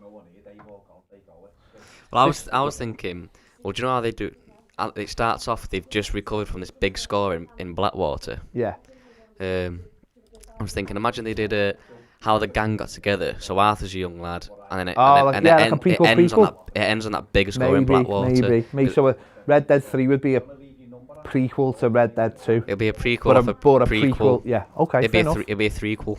Okay, threequel. Okay, fair enough. There you go. Baz is doing domestics here. I mean, you don't walk into shot. Now his arm's massive. There's a big thing of pens over there. I mean, he's just walked across the shot. I mean, literally. Yeah. I mean, we've got people on hand for that kind of thing. People outside asking me questions that I don't know the answer to, so I apologise. I mean, he's again, just walking across shots. Jem May says it's the bailiffs. It's not the bailiffs. There's no need for bailiffs. It's one of the we actually have industrial cleaners who come in and clean all our offices so that they're clean because of COVID. They have to spray it down when No, they actually come in like proper proper clean it, the studios once a week, top to bottom, so that everything is spotless for us, which is boss. Maybe throw out a box or two. What box did they throw? The Christmas tree box. Oh, did they throw that box at? Yeah, do you remember? We couldn't Read find some comments, the box. Ned. Come on. Before we go. Livervid says Matt Hancock, Everton fan. I think someone I read decided that they were going to superimpose an Everton thing in the back. But I'll tell you what I did watch last night. This relates to Matt Hancock. I watched Contagion, right? It's brilliant. I watched it. Know what it was, right? It was on some is it TCM? It was on that, and it's not in HD. And I was watching a little 5 minutes of it. I was like, this is good. This. Well, it's on Netflix where I stopped because I thought, well, there's going to be adverts. So I thought if I watch it now on Netflix, I'll catch up in better quality. And I'd say what, for a film that was made 10 years ago, it doesn't get much wrong on what would happen if there was an outbreak. Oh, in the film, the actual outbreak is a lot stronger. It kills people. But if you watch it all the way through, it's mad how much they got right. Even the source of the outbreak and where it comes from, they get spot on, and how it gets reacted to. And Ned, you were telling me, weren't you, that... So I need to show you where it comes from at the end, yeah. No, but sorry, not on that. Sorry, Baz said... Was it you or Baz said to me? Matt Hancock said he'd watched Contagion. Yeah, he did. He said get some ideas. That's why he decided to buy all of the stockpile of the vaccine before they'd even made the vaccine, because he said when they announced it as a vaccine, loads of people will jump on it and there'll be a big shortage.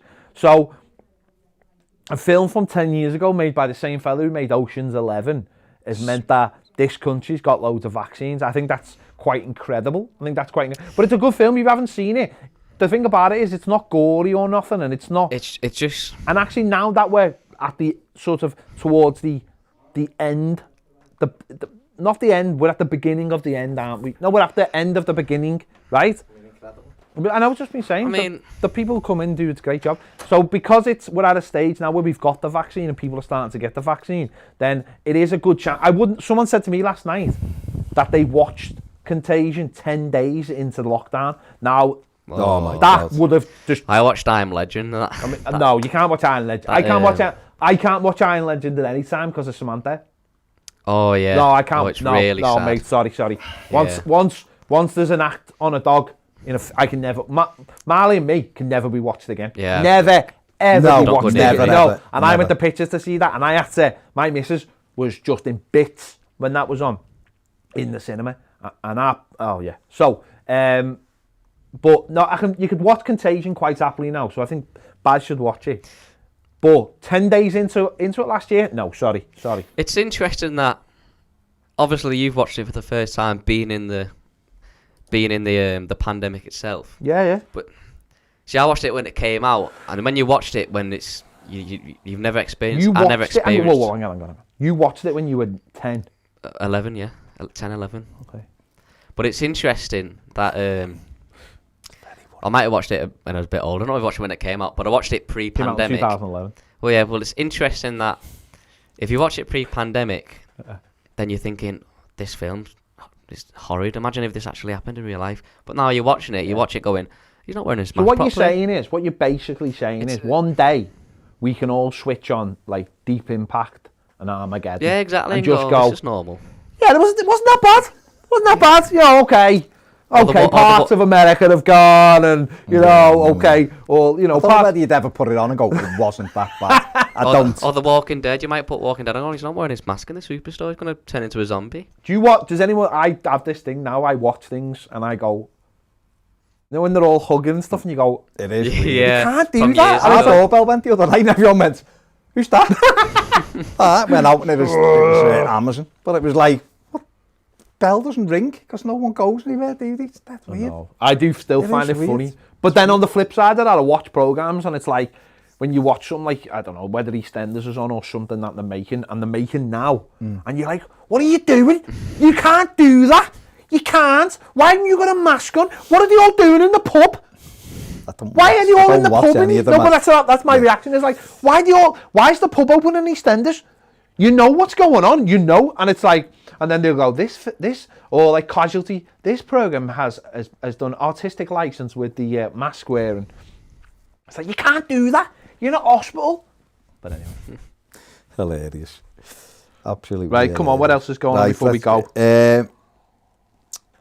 Martin Ferrero says, do you like GTA? Yeah, GTA's boss. GTA's great. GTA 6 will be amazing whenever it comes out, but be a few years. The referee that confronted a player last night, squared up to him, has been charged by the FA. Oh, did he? Yeah, he squared up, didn't he? Oh, fair enough. Squared up. What's he been charged for? Squaring up. Okay, fair enough. Mike Cosgrove said that World War Z is a good one to watch. World War Z, the book is... So, the ending's so different, isn't it? But the whole thing's different because it's told like a diary. But in the film, what happened with the film was, right? So they were making the film. What are zombies walking? That's it, like zombies. I'm paranoid now. So what happened with World War Z is they started making the film, and they had this big ending that they were going to make. Yeah, and it actually involved Mathew from Lost. You see him like a split second when he helps them get onto the plane, helicopter. Sorry, when they escaped New York. And what happened was, the ending was supposed to be he starts going around the world, and his wife ends up having an affair with Mathew, and they all end up in Russia. But she has and Mathew was supposed to be in it for the whole of the second half. She has an affair with them. He goes away. Then he ends up getting arrested, and he ends up in Russia. And he ends up fighting the zombies on the front line. But then someone decided that wasn't going to be a good ending. So what they did was, when he goes to China, it's good when he goes to China. It's all like, oh, where did they come from? Is it who's Zero patient? Then he goes to Israel. And then when he gets on the plane to Israel, when he gets on, that's when the film literally splits in half. So what they did is they filmed a completely different second half where the plane crashes because the zombies on it. He ends up in Wales. He ends up going to WHO, the World Health Organization in Cardiff, and they discover how they're going to treat it there. But then you see these flashback scenes of like this.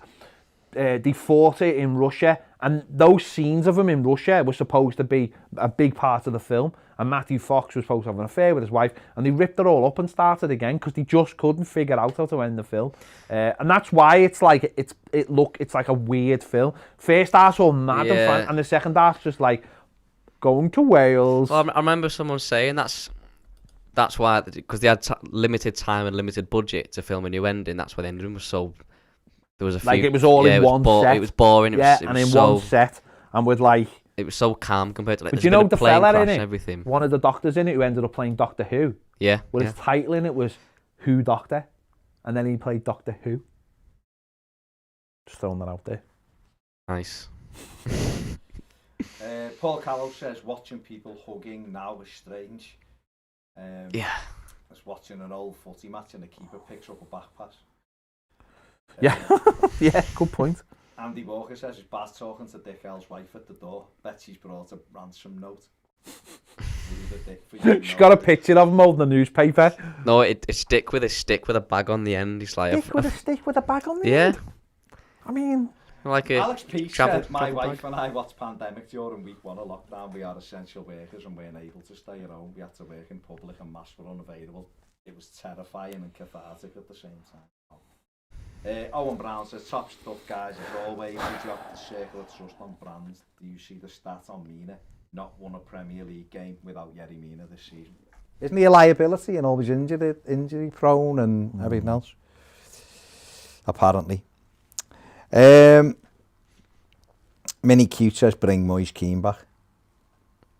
I don't think it's that easy. Have I not? My mic's in, Michael. Yeah, it's what you're on about? Can you hear me, Ned? Yeah, it's coming through now. Yeah. It's because you kept clicking it off and on. I was turning it up and down. So it was Ned. Ned had me quiet. That's why. Looks like Jordan Pickford's playing tonight. Does it? Yeah. I was just interesting. By someone else, and he wasn't in the team. Oh well, he's definitely in the squad. He's in the squad. He's going to be on the bench. There's the team. Suppose we'll see. That's actually real. Let's have a look. I mean, it looks good if that's real, but I don't know whether that's real. What's an interesting team? Mm-hmm. Who would you like to sign the summer? Said it. Gary Smith says China is awesome. I mean, there you go. That's fair enough. I don't think anyone said China wasn't awesome. There you go. No. Patrick Farrell says, check out the Greenland movie with Gerard Butler. I watched it at the weekend. I thought it was brilliant. And it was it's a meteorite film. I thought it was really good because it was shot on it's not, in terms of like cameras, it's very low key. It's shot like, I'm trying to think what that film was. It was shot like. Have you seen Cloverfield? Yeah. So it's a bit like that. So it's not like handheld cameras, but it's not glossy or shiny. And a lot of basically it's the story. I told you the story, didn't I? Yeah, you told me the other day when you'd watched it. So basically, I'm not getting away, but a guy gets sent an alert that there's a meteorite coming, and because he's like a key worker. So it's like basically there's a meteorite coming, but they're not telling everybody because they know what it'll happen. They know it'll cause panic, and So I won't tell you anymore. But I thought it was really good because it didn't rely on like big special effects. It was like more like what happens when the meteorite would come in, and like you'd see like a city maybe get blown up a little bit, but not like in a big stupid over the top way, in like a realistic way. But even like some of the scenes were a bit haunting, like you seen like this like meteorites that was in orbit, so you just knowing you see a comet and they're just, it's still in the sky. Yeah. It was like that. The meteorite was just still, and it was like it's like quite airy. And basically it's about this guy trying to save his family. So very much like any disaster film, but I thought it was really good. And it's on Amazon Prime, so watch the match, watch Greenland. Yeah, get the video over 300 likes. Go on, that'd be nice for us to finish with. Lila Hale says, how long before we see Carlo advertising a popular hot drink on TV? If his agent is good, that's what he'll have him doing. Anthony Young says, Man City will nick it. They have quality even on the bench. They do, and they should win, but football's not about what should happen, is it? It's about what can happen, and we've got the opportunity. Anyone watching in America tonight, or anywhere really, Hummel have teamed up with all the Everton supporters clubs in America to create a range of specially designed items so all the supporters clubs have got their own like t-shirts and hoodies and stuff that you can buy from soccer.com. 10% of all sales will be donated to Everton's official charity, Everton Community. And Hummel will also donate $1 to the charity for every item sold, up to a maximum of £1,000. Superb. So it's all available at soccer.com, I believe, and you can pick which one you want. So if you're in one of the clubs, or you like I was looking at the South California stuff because I like going on holidays to California. I'm sure if there was I don't think there is a Florida one, but there should be Orlando. Yeah, Evertonians, I think. So it's all available at soccer.com. It's stuff like this, to be honest. And do you know what? This stuff's boss. Yeah, we've all got a top. Yeah, we've all got a Hummel top that was done. Material's brilliant. And this top is so nice. Yeah. So the Hummel gear is really smart. So if you're looking for something that is Everton gear but slightly different, and you want to represent one of the fan clubs, whether you're from that place or you just like that place or whatever, then give it a look. Soccer.com. Or if you're on Twitter and you go on like Everton USA, you'll find it there. But the stuff looks really smart. It's a really nice initiative when you think of in the past where the issues Everton have had with the companies who've been making the kits. Hummel are actually making gear for our supporters clubs and for our fans. Brilliant. So that's and giving money to Everton community. They're trying to unify themselves with the fan base, and I think that's a really, really brilliant thing. Yeah, definitely. And I know we as I say, I bought this stuff directly off Hummel and had it made. And loads of people have said, "Oh, where'd you get your stuff from?" And like we couldn't do it because it would mean too much hassle. But if you want stuff with one of the supporters clubs on, go and check it out. Gary Smith says Keane was never happy. Phil Young says, come on you Blues. Mike Cosgrove says Greenland was boss. Really, it was good. Surprisingly, it was surprisingly good. Random Uploads 1987 said, watch all 3 seasons of Under the Dome by Stephen King. Absolutely brilliant. I did watch a bit of that. It was one of those shows that had a really, really interesting premise. This is really interesting. I just don't think it kept going. Go on. 3 oh no, sorry. Just following on from something else. Have you seen the Happy Gilmore stuff, by the way?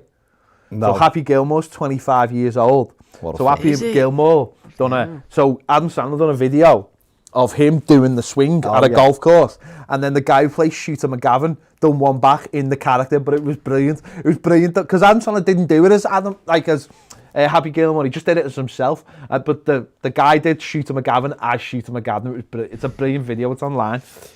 And then loads of people, all these boss golf people, have started talking about it now. Eugene McGeever says, you think Alan will be playing for Everton tonight? I think he will start. I think if he's all right.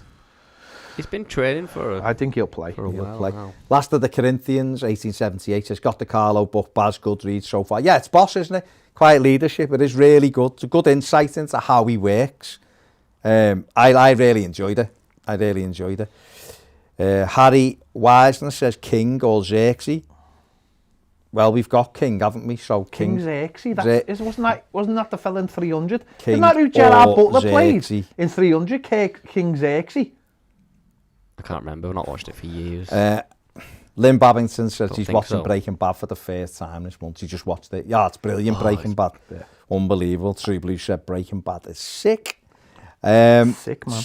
Slepe. Oh, no, his name's King Leonidas. Says just Sounded tried good. looking Didn't for ring the... a bell. Sounded good. What was that? Slepe says just tried looking for the Oregon Evertonians and didn't see it. I thought you'd seen it. I seen it earlier. I'm sure I seen it. Let me have a look now, see if I can Mike Cosgrove, while you're looking for that, Mike Cosgrove, completely off topic, but did Bezic get registered? I'd have him on the bench. Yes, he did get registered. He's in the 25. Whether Everton use him or not, I don't know. Michael C says, good luck, Toffees. Very tough game in anything but a defeat. It'll be a great point. Or the City on 16 straight wins. Get into them. Yeah, very difficult. It's going to be very difficult. Very difficult. Last of the Corinthians said you should make a Happy Gilmore 2. King Leonidas, Glenn Watson said. No, I know. It just sounded like it, that's all. Yeah, Sleepers found it now. Thanks, lads. Which? Oregon. Oregon, yeah. Paddy B says, Bazard, you have a DAZN account, don't you need a Canadian address and a VPN? You can get a thing called Stream Locator box, which literally acts as a VPN. And once you get a VPN, you can get an account. So that's how I've got my DAZN account. And it's boss. It's really good, like every game. It's really good. Xerxes was the king of Persia, apparently. So there was a King Xerxes in it, apparently. Okay. I know, I just need to be... True Colours has emailed us. We'll get back to you, mate. It was XL and a medium it was, but we'll get back to you on the email. But thanks very much for getting in touch, mate. Fru and Pinto says Tetty to Everton. Well, me and Andy did a video about Kenny Tetty last summer saying he was a right back we could get on loan. And he was very good the other day against Everton. He did play well. But what can you do? GDI says, good evening all, looking forward to a much better dogged performance tonight. Well, we've got to, haven't we? We've got to. Right, 2 more minutes and then we're going to finish. Scintillating Skills says, do you think Godfrey looks slightly more uncomfortable at right back? Also, Holgate seems to be less casual there for some reason. Yeah, because his mind's on the game instead of his Chewy. His mind is on the game instead of his Chewy. You really don't like him having a Chewy, do you? I can't bear it. Okay.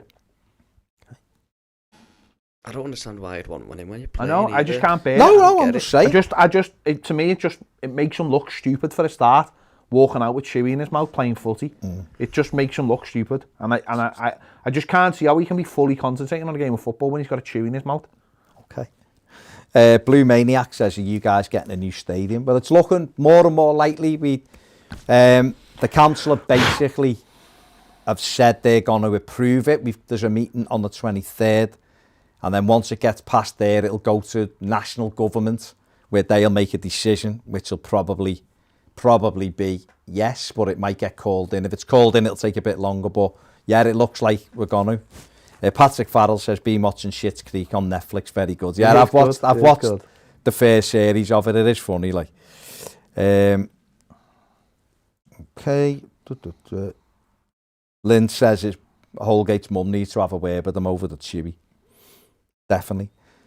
Max Redfern says score predictions. I'm going ultra positive and saying 2-1 Everton. I don't even know where that's come from. Yeah. But that's what I'm going for. I'm going to say 0-0. Oof, which is positive. A 0-0 masterclass from Ned there. Like Josh King, first goal tonight for Everton. Big Josh. Maybe. Big Josh. You never know. Likes to play on the shoulder. Imagine Hammers putting him behind all game. Blue Maniac says, I fear Everton with the new stadium and the investments it'll bring. Best of luck to you. Cheers, mate. We need one anyway, to be fair. Goodison, I love it. It's amazing, but we probably do need to move on. Max Myers, Pez or FIFA? Pez. Michael, you can change it in the settings where you want it to be. That's all. It's if you get Stream Locator, honestly, it's dead easy. Then you can buy them on Amazon. But rather than having to go and get a regular VPN and all that, you get it and you can change it. And then when you go to the zone, it just says where do you want it from. If you put like Canada or whatever, that's it. So it's not illegal. It's just that's where it is. You can do it. But you can also with the Stream Locator, you can watch like American Netflix, American Disney. I don't know whether there's any difference, but American Disney Plus. I don't know, but any other ones where there's channels that are stream where you've got an account with someone, but they have different stuff in different places. You can do it that way. Where are we? Thoughts on James Rodriguez rumours from Daniel Duarte? I think they're just that, mate. I think they're just rumours. So take zero notice of them. And Blue Maniac says, I've sat in the Lower Gladys a few times with Everton, mate. Great club. You deserve the luck we've had. Let's see what happens, mate. But nice one. Nice one. Right, are we done? We are done. We're going home for me tea. Get the team news. Yeah, but what? When's the team news out? Soon, isn't it? Half an hour. Yeah. It's another half an hour. We kick off till 8:15, does it? So it don't come out till 7:15. That's what I'm saying. Going home and getting the team news. Yeah, get home and then in time for the team. Thank you very much for everyone for liking the video. Thank you very much for everyone who joined us. Don't forget, download the Last Fan Standing. Get the Last Fan Standing Everton app. quiz. It's free to play, but it's a quiz, and we do the Everton quiz on it. There's one tonight, isn't there? There's one at 7:15. The predictor quiz is out tonight, and then there's a general quiz tomorrow. And honestly, it's 5 minutes of your time each quiz. They're done live. The quizzes are done live, so it's a good little. We're going to start getting it so the quizzes happen on a Wednesday night. So we'll build up to them and we'll take it down. But there is one tonight, so if you download it now, it's free. Predictor tonight, yeah. Apple and Android, it's free. Go on the quiz, and it's 8 questions for the predictions about the game, and you just make your choice and see how well you do. But you can get coins in it, and you can buy avatars and stuff, or you can get coins and get avatars. But it's a laugh if you like it. It's a bit of a laugh if you like a quiz, and then have a go. And there's other teams. There's other teams as well, and I think there's going to be some general quizzes soon as well. Yeah. And it's a little video of us talking on that couch, doing the questions, so and you get options as well. It's multiple choice, so it doesn't cost you nothing, and it's getting bigger and bigger. Mm-hmm. So go and get involved in it. Something we're part of. We're on the the ground floor trying to make it bigger. So Last Fan Standing, Apple, Android, go and get it. Free of charge. Don't like it, go and get it. You don't like it, but go and have a go. Why not? Why wouldn't you? Right, we are going. See you all later. Hope you enjoyed the game. Take it easy. Bye. Bye. Thanks very much. See you later. Bye.